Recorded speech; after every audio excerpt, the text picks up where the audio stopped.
හරි. දැන් මෙතන අපි කතා කරන්නේ ශිෂ්‍යයෙක් ඉදිරිපත් කරපු ගැටලුවක්. දැන් මේ වගේ ප්‍රශ්නවලදී ඇත්තටම කොහොමද අපි කරන්නේ කියන එක. මේ වගේ ප්‍රශ්නයකට අපි කොහොමද උත්තර දෙන්නේ කියන එක තමයි බලන්නේ. ඒතර මේ වලදී ඔයගොල්ලන්ට දෙන්න ඇත්තම විෂුවලයිසේෂන් පාර්ට් එකක් තියෙනවා. ඔයගොල්ලෝ ත්‍රිමාණම හිතන්න ඕනේ මේ වගේ දෙයක් කොහොමද පවතින්නේ කියලා. ඒතර ගොඩක් වෙලාවට මේ වගේ දෙයක ඇත්තම සමමිතික දෙයක් තමයි කතා කරන්නේ. දැන් මෙතන තියෙන මේ 1 සෙන්ටිමීටර් 1 සෙන්ටිමීටර් 1 සෙන්ටිමීටර් ඝනක යොදාගෙන මේ කියන්නේ දිග පළල උස කියන එක සෙන්ටිමීටර් 1 වෙන ඝනක යොදාගෙනමින් සාධන ලද. දැන් ඝනකයක් කියුවම අපි ධාතු කැටයක් වගේ හිතන්න. ඒ වගේ දෙයක් තමයි කතා වෙන්නේ. එතකොට ඝනක යොදාගෙනමින් සාධන ලද ඝන වස්තුන් මෙම රූපයේ දැක්වේ. ඝනක අසුර ඇත්තේ එක්තරා රටාවකට. ඒ අනුව පහත එක් ප්‍රශ්නය සඳහා ඔබේ පෙරතුරු ප්‍රශ්නය ඉදිරියේ ඇති තිත්තිර මත ලියන්න. දැන් මේ වගේ එකක් ලියනකොට මුලින්ම ඔයගොල්ලෝ ප්‍රශ්න ටික පොඩ්ඩක් කියවලා දාන්න. මෙතන පළවෙනි සිද්ධිය තියෙන්නේ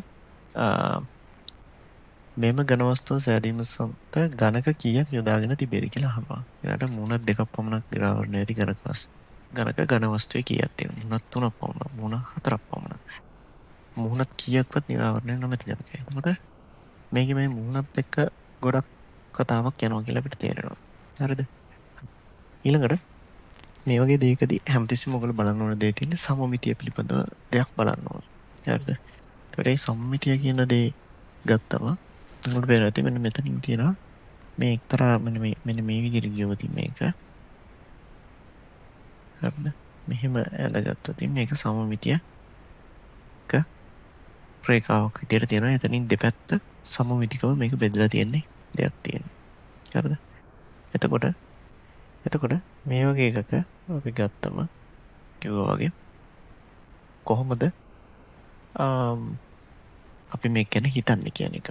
ඇත්තටම මේක හිතද්දි අපි තේරුම් ගන්න ඕන දේ තියෙන්නේ මෙන්න මේ හැම ඝන වස්තුවක්ම ගැන අපි ත්‍රිමාණව හිතන්න ඕනේ. මේකේ පළවෙනි අහලා තියෙන ඝන වස්තුව සෑදීමට ඝන කීයක් යොදාගෙන තිබේද කියලා. එතකොට අපිට තේරෙනවා මේක තියෙන එක බිත්තියක් වගේ. මෙන්න මේ කොටස මේ ඊපස්සේ තියෙන බිත්තියක් බඳලා තියෙනවා. ඒකට තව බිත්ති කෑල්ලක් මේ විදිහට බඳලා තියෙනවා. ඔයගොල්ලෝ නිකන් හිතන්න නිකන් අපි කියන්නේ ගෙදරක් ඉදි කරනකොට නිකන් පඩි පෙර තාප්පයක් බැඳලා පඩියක් බැඳා වගේ නෙමෙයි. ඊළඟට මේ තියෙන තව පඩි පෙළක්. මේක තව කොටසක්. මේක තව කොටසක්. ඔය විදිහට තමයි යන්නේ. එතකොට අපිට මෙන්න මේ පිටිපස්සේ තියෙන තාප්පය වගේ එකට යන මුළු ගඩොල් ගන්න වගේ සිද්ධිය බලන්න පුළුවන් මෙතන කීයක් තියෙනවද කියන්නේ. හරි. අපි එතන ගත්තොත් මෙතන අපිට ලියන්න පුළුවන් 1යි 2යි 3යි 4යි 5යි 6යි 7යි. මේ පැත්තට තියෙනවා ඝනක 7ක් තියෙනවා. ඒ වගේ මේ පැත්තට ලියන්න පුළුවන් 1යි 2යි 3යි 4යි 5ක් තියෙනවා. එතන මේ පැත්තට ඝනක 5ක් තියෙනවා. ඒ නිසා 4ක් 5 මෙතන සම්පූර්ණ ඝනක එන්න ඕනේ 35ක් එන්න ඕනේ. හරිද? 4ක් 5 35ක් එනවා.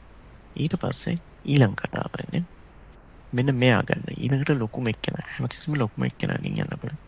ඊළඟ ලොකුම එක්කෙනා ගත්තොත් එයාගේ ලියුවොත් අපිට අර විදියටම එතන අපිට ලියන්න පුළුවන් 1යි සමාන අපි 1 ලියනකොට ගොඩක් කරාට අපිට හොඳම විදිය තමයි මෙන්න මේ පැත්තෙන් ලියන එක.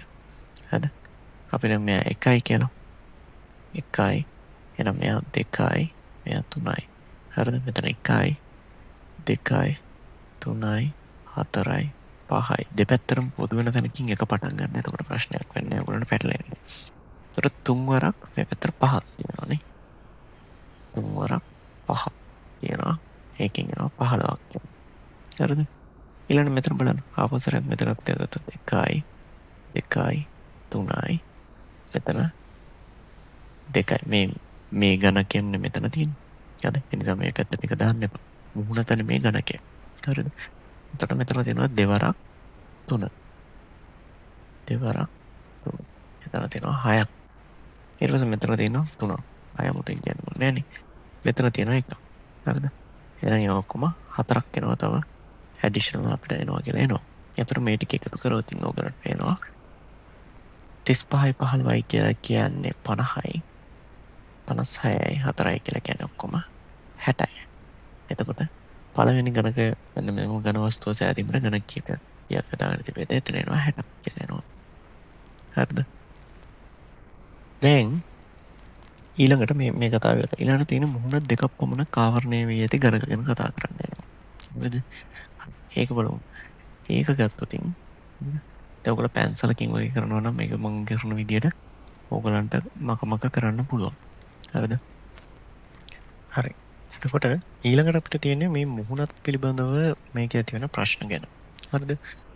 ඒ වගේ වෙලාවකට මෙතන අපිට දැනගන්න ඕන දේ තියෙන්නේ මේ වස්තුව කොයි විදිහටද තියෙන්නේ කියලා. මේක ඉදිකිරීමක්ද, මේක හොල්ලන්න පුළුවන්ද, කරකවන්න පුළුවන්ද, ඒ කතාව. එතෙන්දි මෙන්න මේතන කියනවා මෙම ඝන වස්තුව සමතුලිත පෘෂ්ඨයක් මත තබා නොසෙල්ව පවත්වී කියලා තියෙනවා. හරිද? එතකොට පවතී නම් ඒ විදිහට ඒකේ තේරුම තියෙන්නේ මෙන්න මේ බිම මෙන්න මෙතන තියෙන අතරම මේ බිම තියෙන මේ ටික කොහොම. හරිද? මෙයා ඉන්නේ මේ පොළොවක් මත මෙතන. හරිද? එතකොට මේ ටිකට මේක පොළව නම් අපිට මේකට මුකුත් කරන්න විදියක් නැහැ. හරිද? මෙතන ඉඳන් කියොත් එනික තේරෙන්න. ඔය තියෙන ඔක්කොම පොළව. හරිද? මේක ඇවිල්ලා තියෙන්නේ හැබැයි පොළවත් කිව්වට පොළව මත නෙමෙයි මේ සමතුලිත පෘෂ්ඨයක් මත තබා නොසෙල්ව පවතී. මට මේක කරකවන්න ආරම්භ කරන්න බෑ. ඒ නිසා ඒකින් කියන අදහස තියෙන්නේ මෙන්න මේ ඝන වස්තුව ගත්තොත් හරිද? ඔයාලට මෙතන තියෙනවා 1 2 3 මොනක් පේන්න තියෙනවා? 1 2 3ක් පේන්න තියෙනවා. හතරවෙනි මූණට මෙතන යටින් අපි මෙහෙම එබිලා බැලුවොත් හරිද? මේක පේන්න පුළුවන්.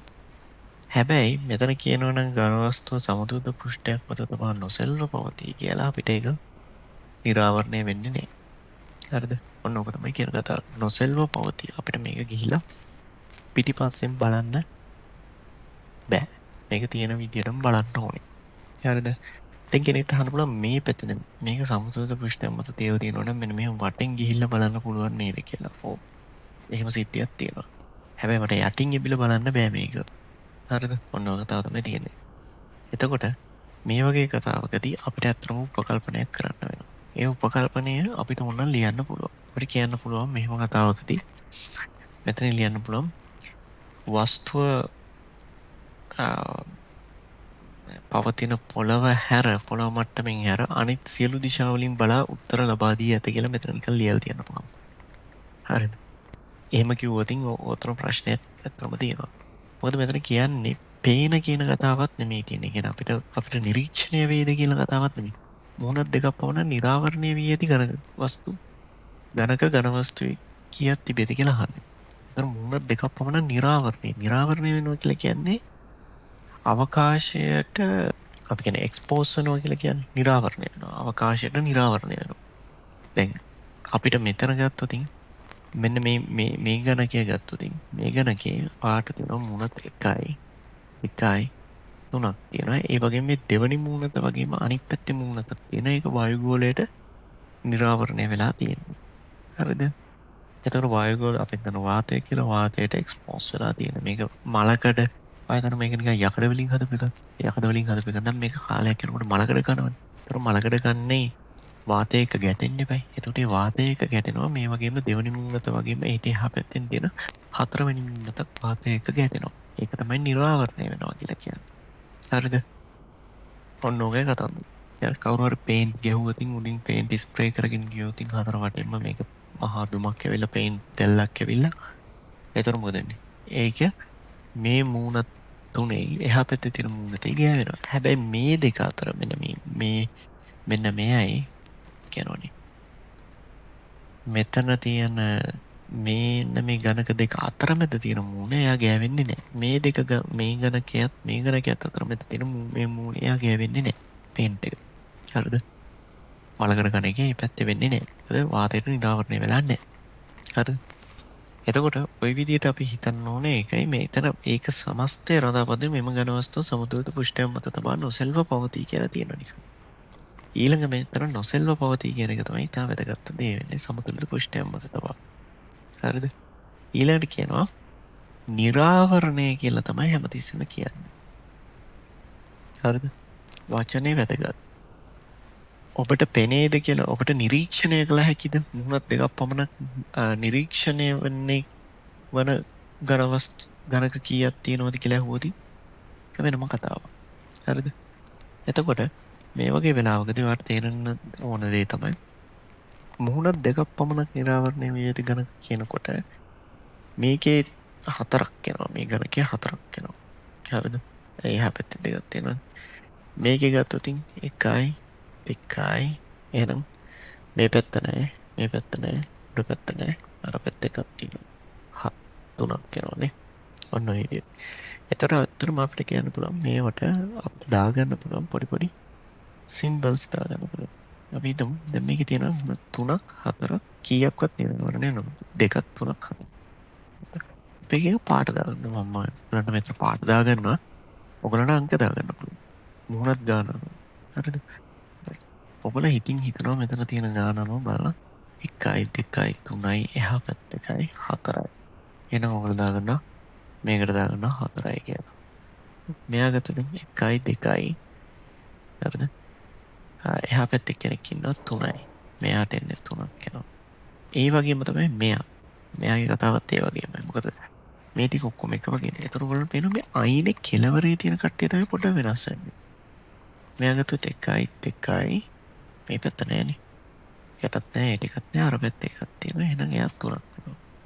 හරිද? මෙයා 3යි නම් මේගොල්ලත් 3 වෙනවා. තේරුණේ? 3යි. එකම විදියනේ වෙනසක් වෙලා නෑ ඒගොල්ලෝ. මෙතන ආපෝසරයක් මොකද වෙන්නේ? 1යි 2යි යට පෙන්නනවද?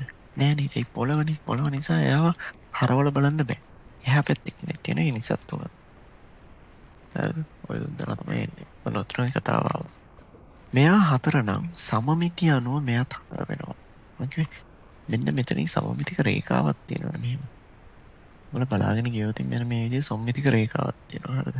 ඒ ත්‍රිමාණව මම අදින්නේ. නිකන් මේක දෙකට කැපුවොත් මෙතනින් හරියටම පිහියක් කරගෙන හරිද? මේ කොටසයි මේ පැත්ත වම් පැත්ත කොටසයි දකුණු පැත්ත කොටසයි සමාන වෙනවා. හරි? සම්මිතියක් තියෙනවා කියන්නේ ඒකයි. එතකොට මෙයා 4 නම් මෙයාත් 4ක් වෙනවා. මෙයා 3 නම් මෙයාත් 3ක් වෙනවා. ඒ වගේම මෙයාත් 3ක් වෙනවා අනිවාර්යයෙන්ම. ඒ වගේම මෙයාත් 3ක් වෙනවා. මැද තියෙන කෙනා ගැන අපි පොඩ්ඩක් හිතන්න ඕනේ. මේක හිතුවොත් එයාත් 3ක් ඇත්තටම වෙන්නේ. මොහොත 3යි. හරිද? ඊළඟට බලන්න මෙයා ගැන කල්පනා කරන්න. මෙයා කල්පනා කරොත් මෙයාගේ මේ පැත්තේ මූණතයි අර පැත්තේ මූණතයි විතරයි පිළිබිඹු වෙන්නේ. මොකද හතර පැත්තකින් හතර කැට හතරක් තියෙනවා. ඒ කැට හතර නිසා මෙයා වැහිලා තියෙන්නේ. හරිද? හතර පැත්තක් එක්ස්පෝස් වෙන්න පුළුවන් පැති දෙකයි තියෙන්නේ. ඒ දෙක එක්ස්පෝස් වෙනවා. මෙතන දෙකයි. මෙයා දෙක නම් සම්මිතිය අනුව මෙයා දෙකයි. දැන් සම්මිතිය අනුව මෙයා 3 නම් මෙයා 3යි. 3යි. හරිද? මෙයා 3යි. ඒ පැත්තේ මේ තන තියෙන එක. ඊළඟට මෙයා දෙක නම් මෙයා දෙකයි. ඊට පස්සේ මෙයාගේ මොකද? මෙයාගෙත් ඒ විදිහට 2යි. දැන් මෙයා ගැන මොකද කියන්නේ? මැද ඉන්න කෙනා 1යි 2යි 3යි. යට එක්කෙනා පේන්නේ නැහැ. එහා පැත්තේ එක්කෙනා පේන්නේත් නැහැ. මොකද අර මොකද මේ බිත්තිය වගේ මෙයා හැදිලා තියෙනවා නිකන්. එහෙනම් එයාගේ යට තියෙන හින්දා මෙයාගේ 1යි 2යි 3යි මේ පැත්ත එකක් වෙනවා 4යි. මොකද මෙන්න මේ පිළිබිඹු කරන එක වගේම මම වෙන පාට කරලා ලියන්නම්. 1යි 2යි 3ක් තියෙනවා. හැබැයි මේ එකට එහා පැත්තෙන් ඒ වගේම අනිත් පැත්ත එකක් තියෙන හින්දා එයා 4ක් වෙනවා. හරිද? ත්‍රිමාණව හිතන්න පුරුදු වෙන්න ඕනේ. එතකොට මෙතන එනවා 1යි 2යි 3යි 4යි. එයාගේ එනවා ඒවා 4ක්. හරිද? ඊළඟට බලන්න මෙතන සම්මිතිය අනුව මේ හරි. මෙයා බලන්න. මෙයාගේ තත්ත්වය කොහොමද? මෙයාගෙත් එන්නේ 2යි. කල්පනා කරලා බලන්න 2යි. එහෙනම් මෙයාගේ 2යි. මෙතනත් එක්කෙනෙක් ඉන්නවා එහෙම 2යි. මම මේ අදින්න මේ කොටුව හොන. චූටියට පෙන්න මෙන්න මේ කොටු කියලා තමයි මම අදින්නේ මේක. හරිද? ඕක තමයි අදින්නේ. 2 කියලා. ඊළඟට බලන්න මෙයා බලන්න.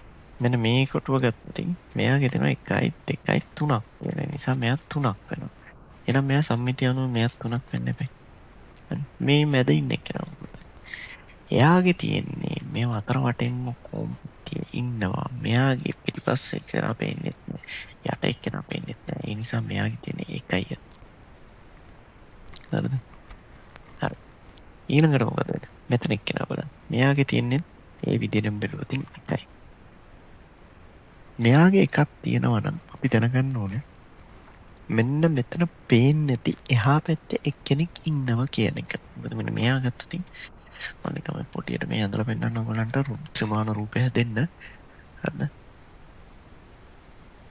ඔන්න ඔය විදිහට ගියොත් මොකද වෙන්නේ බලන්න.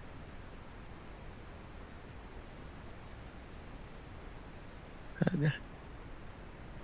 ඔන්න ඔහොම කතාවක් තියෙනවානේ. හරිද? දැන් පේනවද මෙහෙම ඇතුලේ තියෙන කට්ටියක් එනම් මෙතන එක්කෙනෙක් ඉන්නවනම් මෙයාට සාපේක්ෂව තව එක්කෙනෙක් එහා පැත්තෙන් ඉන්න ඕනේ. ඒ නිසා එකේ ඒවා දෙන්නෙක් ඉන්නවා කියලා මතක තියාගන්න. මම නිකන් එකේ වර්ගය වගේ මෙතන දාලා තියෙනවා. මෙතන මට එහා පැත්තට ඉන්න නිසා. හරිද? සම්මිතිය මතක තියාගන්න. හරිද? මෙතන රූපිකයක් ඉන්නවද? 1 2 3 තුන් දෙනෙක් පේන්නේ. එහෙනම් මෙයා 3යි නම් මෙයා 3යි අනිවාර්යෙන් නේ. මතකේ සම්මිතිය. මෙයාගේ පේන්නේ 1යි 2යි. මෙයාගේ පේන්නේ මේවා දෙකක් විතරයි. හරි. ඊළඟ කතාව වෙන්නේ කවුද මෙතන මට පෙන්න 3ක්. හරිද? 1 2 3ක් මම මේ දාගෙන තියෙනවා මේකේ.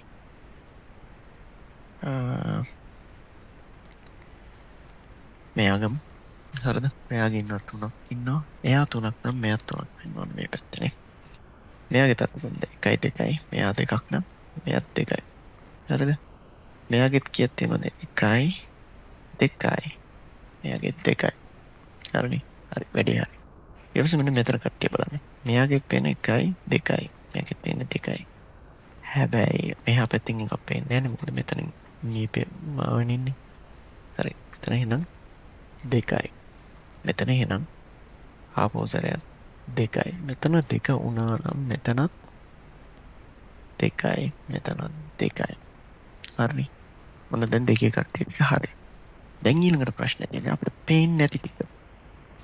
මේ 4 කියන කෙනාට පිටිපස්සෙන් එක්කෙනෙක් ඉන්නවා මේ කොටුවක් කියනවා. ඔයාලා පේනවද? මෙහෙම කොටුවක්. මේ ලොකු බිත්තිය වගේ පිටිපස්සෙන් යනකොට. එයාගේ හරිද? මුහුණත් ගත්තොත් 4 වටේ ඉන්න කට්ටියනේ බහිලා තින්නේ මේ ඉස්සරහා ඉන්න කෙනා ඉන්න මේ මුහුණට බහිලා තින්නේ එතනත් එක්කෙනෙක් ඉන්නේ. ඒ නිසා එතන මුහුණත් එකක් තියෙන එක්කෙනෙක් ඉන්නවා. එහෙම මුහුණත් එකක් තියෙන කට්ටිය තව ඉන්නවා. මෙයා වගේම කතන්දරයක් මෙන්න මේ ටිකේ වෙලා තියෙන හින්දා තව එකක් ඉන්නවා මෙතන. තව එක්කෙනෙක් ඉන්නවා මෙතන. ඒ වගේම මේ පිටිපස්සේ තව එක්කෙනෙක් ඉන්නවා. හරිද? මම ඒ නිසා එක එක දාගෙන තියෙනවා මේ. හරි. ඊළඟට කල්පනා කරලා බලන්න මෙයාගේ එකක්. මෙතෙන්ට හරි. අපි දාගමු ඒගොල්ලෝ මේ පැටලෙන්නේ නැති වෙන්න. මේ මම මේ ලියන විදියත් නමුත් මේ දැන් අත්‍තරම අයිඩෙන්ටිෆයි කරගෙන යන්නේ. අපි පැටලෙන්නේ නැති වෙන්න මෙතනින්ම දාගමු. හරිද? මෙතනින් එකක් දාගමු.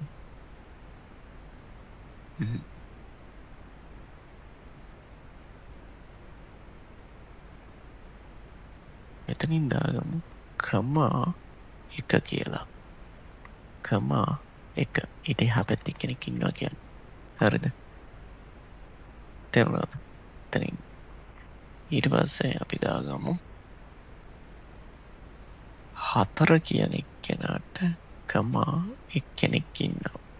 එහා පැත්තේ ඉන්නවා එක්කෙනෙක්. හරිද? 3 කියන එක්කෙනාට එහා පැත්තෙන් කමා එක්කෙනෙක් ඉන්නවා. හරිද? ඔන්න ඔය කතාව වෙනවා.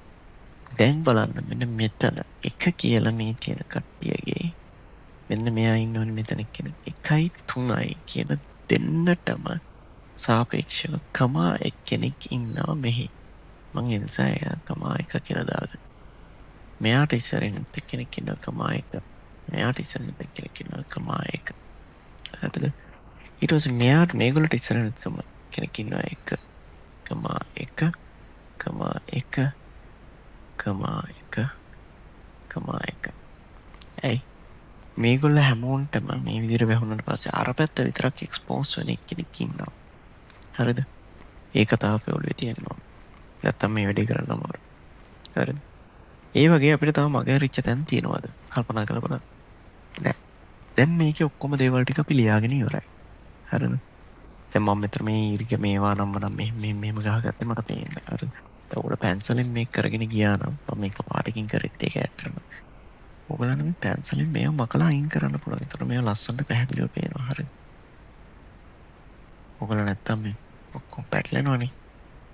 දැන් මේගොල්ලන් නිකන් කැතයිනේ. පැත්තක් කරලා උත්තර දෙන්න බෑනේ. 2,1 කියලා දාගත්තම ලස්සනට තියෙනවා. හරිද? පැන්සලෙන් ඕගොල්ලෝ මේව මග යන්න. හරි. දැන් මේ කතන්දර ටික ඔක්කොම ඉවරයි. සම්මිතිය කතාවත් මම වයින් කළා දානවා. හරි.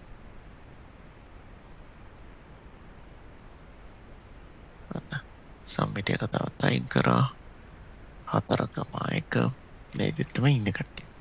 හරිද? දැන් මේක පාවිච්චි කරලා අපිට ලියන්න තියෙන්නේ. මුහුණක් දෙකක් පමණ නිරාවරණය වී ඇති ඝන වස්තු කීයක් තිබේද කියලා අහනවා. හරිද? මේ වගේ එකක් ගත්තොත්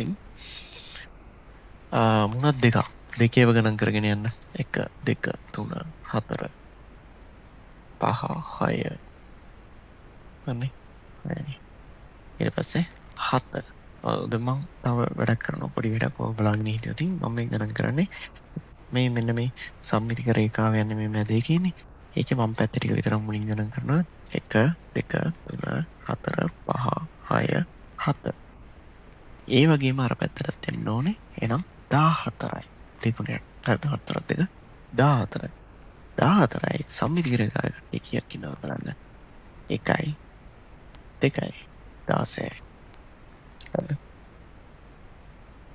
යත් විදිහට තේරුණාද? සම්මිතික රේඛාවෙන් එක පැත්තක් බලලා ඒක දෙකෙන් වැඩි කළා. ඒකට සම්මිතික රේඛාව මත තියෙන කට්ටිය එකතු කරාම වැඩි හරි. මුහුණ තුනක් පමණ නිරාවරණය වී ඇති ඝනක තුනක් තියෙනවා. තුනේ වැඩි කරන. අර විදිහටම තමයි යන්නේ. සම්මිතික රේඛාවෙන් එක පැත්තක බලන්න. කියදෙන්නේ 1 2 3 හරි දෙනම් පල්ලෙහාට ගණන් කරන්න. 4 5 6 7 8 9 9ක් තියෙනවා. එහෙනම් 9 දෙක 18යි. 18යි සම්මිතික රේඛාවේ ඉන්න කට්ටිය ගත්තොත් 1යි 10 9 හරිද? ඊළඟ කතාව. මුහුණත් 4ක් පමණ නිරාවරණය වී ඇති ඝනක. මොන ප්‍රශ්නයක්? මුහුණත් 4ක් තියෙන්නේ. 1යි එන සම්මිතික රේඛාවේ වම් පැත්ත 1යි. දකුණු පැත්ත කීයද? දකුණු පැත්තෙන් 1යි එහෙනම් 2යි සම්මිතික රේඛාව මත 1යි 3යි. තව ලින්ගෙන් කරනවා මේක නිකන් 4 වගේ මම දැක්කේ. පිළිවෙල ලියා ගන්න ඕන කියලා කියන්නේ ඕක. 1යි 2යි නේ පෙන්නේ. හරි. ඒතර 1යි 2යි 3යි. මේවා තියෙන්නේ තමයි. මුහුණු කීයක්වත් නිරාවරණය නොමැති ඝනක. හොඳ ප්‍රශ්නයක්. එහෙම ඝනක කොහෙද තියෙන්නේ? එහෙම ඝනකයක් මේ බිත්තිය මත තියෙන්න බෑ. ලොකු බිත්තිය වගේ පිටිපස්සේ තියෙන මත තියෙන්න බෑ. මොකද පිටිපස්සේ ඔක්කොම නිරාවරණය වෙලා. මේගොල්ලෝගේ මුහුණු මෙහෙම නිරාවරණය වෙලා යනවනේ කොහොමද? එහෙනම් මම කල්පනා කරන්න ඕනේ පේනවද දන්නේ මෙන්න මෙතන එක මුහුණක් තියෙනවා. මෙතන තව එකක් යනවා.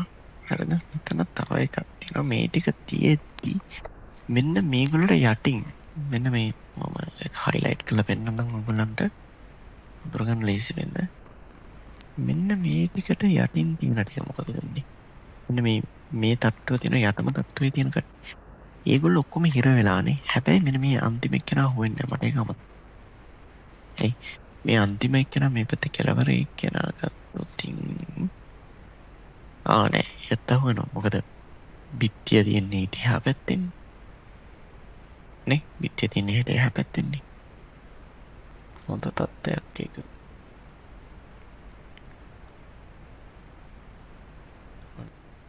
හරිද? මෙහෙම සෙට් එකක් ඉන්නේ.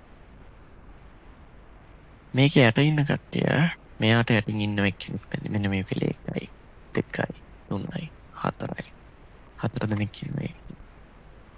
ඒගොල්ලෝ කාටවත් පේන්නේ නැහැ. ඔයගොල්ලන්ට පේනවද දන්නේ නැහැ. මෙන්න මෙතන කෙනෙක් මෙයාට යටින් ඉන්න කට්ටිය පේනවනේ.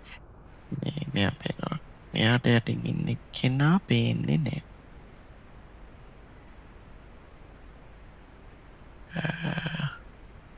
මෙයා මෙන්න මේ ඊළඟට තව කලා එකක් ගන්නවා. මෙයාට යටින් ඉන්න කෙනා පේනවා. එයා තමයි මේක කියලා කිය වර්ගය කියලා මම මෙතන දාගත්තේ එහා පැත්තක් තියෙන එක. එකකින්. හරිද? මෙයාට යටින් ඉන්න එක්කෙනා කෙත් කොටසක් මේ පැත්තට වෙනවා. එයා තමයි මෙයාගේ අනිත්. මෙයාට යටින් ඉන්න කට්ටිය වෙනවාද? එයා කොහෙටවත් පේන්නේ නැහැ. හරිද? අන්න ඒ පුද්ගලයාත් ඉන්නවා එක්කෙනෙක් තමයි. ඒතර මම එයාවත් ඒ කලර් එකකින් highlight කරනවා. දැන් මෙතන ඊළඟ පොයින්ට් එක තියෙන්නේ මෙන්න මේ එක එක්කෙනා යටතේ බලන්න මෙතන තියෙනවා අපි ගත්තොතින් බලන්න. මෙතන එක ධාතු කැටයක් තියෙනවා. දැන් මේක අපි ගත්තොතින් එක එක අවස්ථාවලදී මෙතන එක කැටයක් තියෙනවා, මෙතන තව කැටයක් තියෙනවා. ඒ දෙකට යටින් තියෙන කැට දෙකක මූණු කොහෙටවත් පේන්නේ නැහැ. මොකද මේ පැත්තේ බිත්තියක් තියෙනවනේ ලොකු මේ විදියට. ඒකට මේ පැත්තෙන් පේන්නේ නැහැ. මේ කෙළවරේ ඉන්න කෙනා පේන්නේ නැහැ. හරිද? ඒතර අපි ගත්තොත් 1යි 2යි මේ පැත්තට, ඒ වගේම මෙතන තියෙනවා 3යි, ඊට එහා පැත්තේ ඇතුලෙන් එකක් තියෙනවා, ඊට පස්සේ එකක් තියෙනවා 4යි 5යි 6යි.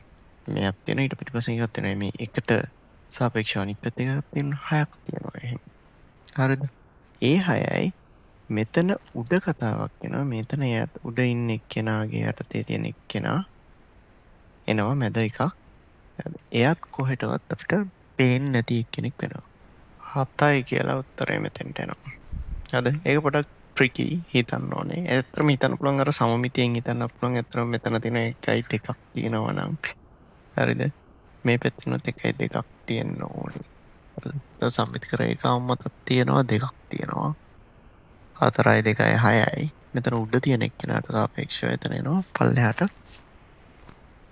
5යි. හරිද? ඕකත් 1යි 2යි 3යි 4යි. તો සම්මිතිය අනුව එහෙම එන්නේ. සම්මිති කර එක අම්මත් තියෙනවා 5 තියෙනවා. මේක පිටිපස්සෙන් 6 තියෙනවා ඇතුළට. ඊළඟට තියෙනවා මේක උඩ තියෙන එක තියෙනවා 7 තියෙනවා. ඒ තමයි එන්නේ එක. හරි. දැන් මේ වගේ ප්‍රශ්නයක් ආවොත් අපි මොකද කරන්නේ? සමමිතිය හොයාගන්න. සමමිතිය හොයාගෙන ඉවර වෙලා හරිද? සම්මිතික රේඛාව හොයාගන්නවා. මම ඒක අඳින්න නිල් පාටේ.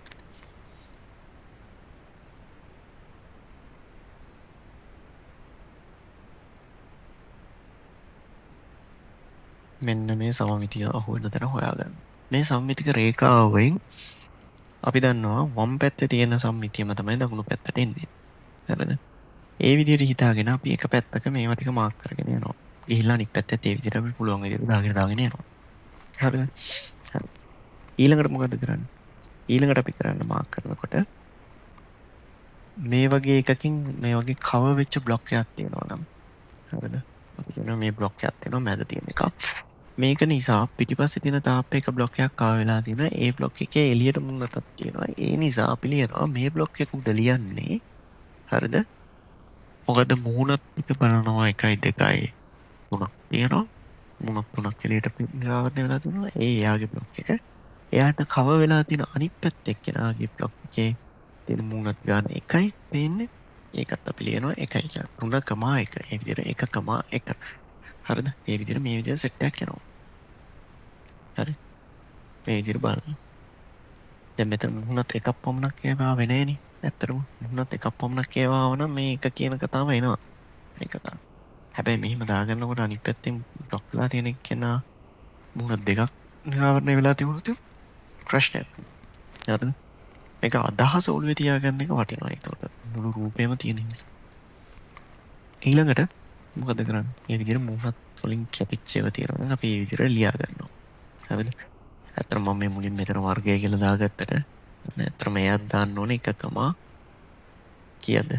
දැන් මෙයා නිසා බ්ලොක් එක කවර් වෙලා තියෙන මෙයාගේ අපිට පේන්නේ නැතිව තියෙන කෙනා තියෙන්නේ මෙයා. හරිද? එහෙම කෙනෙක් ඉන්නවා. හරිද? එයා අපිට ඇත්තටම ඕන වෙන්නේ නැහැ මේ පැත්තට. මොකද සම්මිතිය අපි හිතන හින්දා. හරිද? මේ විදිහට අපි ඊට පස්සේ අපි කරන්නේ මොකද? යම් කිසි අපි තමු මුහුණත් දෙකක් පමණක් කියනවා නම් දෙකේව ටික මේ වම් පැත්තේ ගණන් කරගෙන යනවා. හරිද? වම් පැත්තේ ගණන් කරන්නේ කොහොමද? මම මෙතන දාලා පෙන්නනවා. 1යි 2යි 3යි 4යි 5යි 6යි මේ සම්මිතික රේඛාවේ වම් පැත්තේ. හරිද? 1යි 2යි 3යි 4යි 5යි 6ක් තියෙනවා. හරිද? 6 වරක් කීයද ඊළඟට එන්නේ? තව මොකක්ද මතක වුණාද අපිට සම්මිති කරේ කාමේ? මෙතන තියෙනවා. මොකක්ද දෙයක් තියෙන්නේ කියලා. 1යි 2යි 3යි 4යි 5යි 6යි 7. හරිද? ඒතර මේ විදිහට පිළිවෙලට එන ඔයගොල්ලෝ උඩින් දැන් ඔය වගේ මට වගේ වගේ අමතක වෙන්න පුළුවන්. ඒ නිසා ඔයගොල්ලෝ හැමතිස්සෙම බලන්න පිළිවෙල. උඩින් දැන් උඩම් පේලිය මම පැත්තේ නෑ දෙකක්. උඩ ඊළඟ පේලියේ දෙකේව දෙන්නෙක් ඉන්නවා. ඊළඟ පේලියේ එකෙක් ඉන්නවා. මෙතන ඊළඟට ඉන්නවා. තව එකෙක් ඉන්නවා. ඊට පස්සේ ඊළඟ මේ පේලිය කරද්දි මෙතෙන්ටත් එන්න ඕනේ. මට ඒක අමතක වුණානේ තවටින් මෙතෙන්ටත් එන්න. මෙතනත් ඉන්නවා. අන්තිම පේලිය මෙතනත් ඉන්නවා. මෙතනත් ඉන්නවා. එතකොට වම් පැත්තේ ඉන්නවා 1යි 2යි 3යි 4යි 5යි 6යි 7ක් ඉන්නවා. එහෙනම් දකුණු පැත්තේ 7ක් ඉන්නෝනේ. එහෙනම් ඔක්කොම 14ක් වෙනවා. හරිද? එක 4ක් 2 කියලා ගත්තා. එක 14යි කියලා ගත්තා.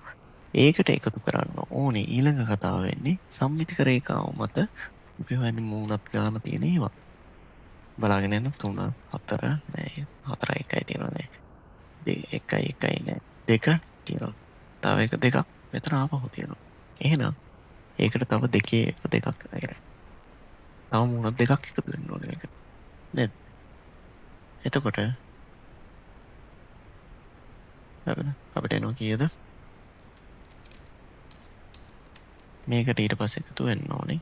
තව දෙකක්. එතකොට 16ක් කියලා එන්නේ. එහෙම තමයි මේ උත්තරේ මෙතෙන්ට ආවේ. හරිද? ඕක තමයි මේ වගේ කතාවක තියෙන දේ. සම්මිතිය හොයාගන්න නීති තේරුම් ගන්න සම්පූර්ණ පුෂ්ඨයක් මත තියෙනවා නම් මේ යටපැත්තේ මූණක් පේන්නේ නැහැ. හරිද? ඒක තව තේරුම් ගන්න. නොසෙල්ලොයි පවතී කියලා කියනවා නම් හරිද? අපිට මේක එහෙට මෙහෙට කරකවල බලන්න බෑ. එතකොට අපි මේක අර බලන්න බෑ. කරකවල බලන්න බෑ. නිරාවරණය වෙන්නේ නැහැ කියන එක මේ තියෙන්නේ. ඊළඟ කතාව වැදගත් වෙන්නේ keywords. මොකද්ද කියන්නේ? නිරාවරණය වෙනවද? පේනවා කියන එකද? අපිට නිරීක්ෂණය වෙනවද? නිරාවරණය වෙනවද? keywords බලන්න. ඒවත් ඔළුවේ තියාගන්න. මෙතන නිරීක්ෂණය වේද කියලා ආවනම් මේ අනත් මේ එහා පැත්තේ තියෙන මේකෙන් වෙහිච්ච තව එකක් තියෙනවා. ඒ කතන්දර මුකුත් අවශ්‍ය වෙන්නේ නැහැ. ඊට අමතරව මේ මූණත වගේ ගත්තොත් හරි නිරාවරණය මේ වගේ ගත්තොත් මේ වන හැම එකකම වගේ මේ පිටිපස්ස දෙන ඒවා මේකක් අඩු වෙන්න නෑ. 3ක් නෙමෙයි 1යි 2යි නිරීක්ෂණය වෙන්නේ. නිරාවරණය වෙන්න හින්දා තමයි 3ක් වෙන්නේ එහා පැත්තේ. හරි. ඕක තමයි ඉතින් කතාව.